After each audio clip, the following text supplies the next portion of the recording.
Hi అండి. నా subscribers నా దేవుళ్ళు ఏం చేస్తున్నారు అందరూ? చాలా రోజుల క్రితం ఒక 3 to 4 డేస్ క్రితము సీతాఫలం తీసుకొచ్చాను. ఇక్కడ పక్కన ఎవరో పొలంలో ఉంటే వాళ్ళు పిలిచిచ్చారనమాట మక్క పెట్టుకోమని. తీసుకొచ్చి కుండలో పెట్టి మక్క పెట్టాను. నాకు ఎట్లా మక్క పెట్టాలనేది కరెక్ట్గా తెలియదు. తీసి చూస్తే కొన్ని ఇట్లా బ్లాక్గా అయిపోయినాయి, ఎందుకని నాకు తెలియదు. అన్నీ తీసి చూపిస్తాను చూడండి. కొన్ని మగ్గినాయి కూడా, ఏవేవి మగ్గినాయో తీసి చూపిస్తాను. అసలు ఎట్లా మగ్గ పెట్టాలని కూడా నాకు తెలియదు. ఇట్లా కుండలో పెట్టి మూత పెట్టేశాను అనమాట. మోస్ట్లీ హెయిర్ పోక అట్లా అయిందో నాకు తెలియదు, లేదా వేరే ఎట్లయినా మక్క పెట్టాలో నాకు తెలియదు. కానీ తీసి చూసిన తర్వాత తెలిసింది ఎన్ని గానం ఖరాబ్ అయిపోయినాయి అనేసి. 3 to 4 ఖరాబ్ అయిపోయినాయి. చాలా ఉన్నాయి అసలు. ఇన్ని గానం ఇచ్చారు, ఇన్ని గానం మేము తినలేం కదా.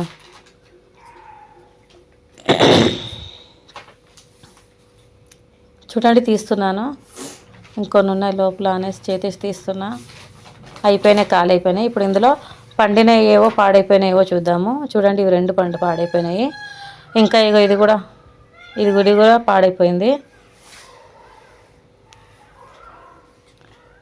ఇదేమో పండింది, మంచిగా వండింది. చూడండి ఇది ఎంత మంచిగా వండిందో చూడండి. మెత్తగా అయింది, మంచిగా స్వీట్గా ఉంది. తిని చూసిన తర్వాత వీడియో పెట్టాను కాబట్టి చెప్తున్నా, స్వీట్గా కూడా ఉంది.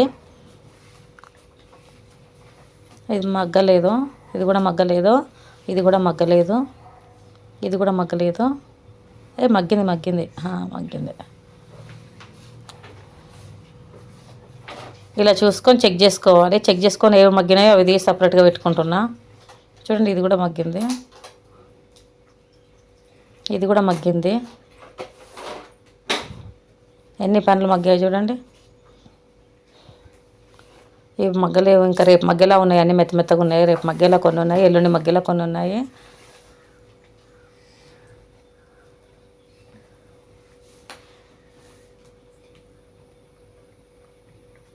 చెక్ చేసుకోవాలి క్లీన్గా. ఇది పాడైపోయింది చూడండి, పాడైపోయింది.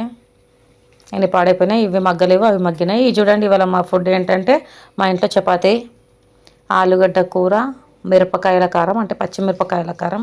సూపర్గా ఉంది అసలు. టేస్ట్ చేసి చూసి చెప్తున్నా. మిరపకాయల కారంతో మీరు చపాతీలు తింటారో లేదో నాకు తెలియదు, కానీ నాకు మిరపకాయల కారంతో చపాతీ అంటే చాలా ఇష్టము. చాలా టేస్ట్గా ఉంటుంది, హెల్తీగా ఉంటుంది. జ్వరం వచ్చినప్పుడు తింటే నోరు చప్పబడకుండా ఉంటుంది. యాక్చువల్లీ ఇది వెజిటేరియన్స్ తినే వాళ్ళకి మిరపకాయ కారంతో చపాతీ తింటే జ్వరం వచ్చినప్పుడు కొంచెం టేస్ట్గా ఉంటుంది అన్నమాట. నోరు పాడుపడ్డట్టు ఉంటుంది. లైక్ చేసి సబ్స్క్రైబ్ చేయండి. ఇలాగ సీతాఫలం ఎలా మగ్గబెట్టాలి అనేసి కామెంట్ చేయండి. నేను కరెక్ట్గా మగ్గబెట్టానా లేదని నాకు తెలియదు కాబట్టి.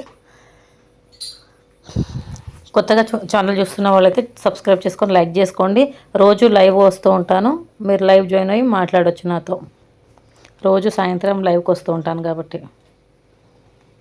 బాయ్ అండి, అందరికీ ధన్యవాదాలు.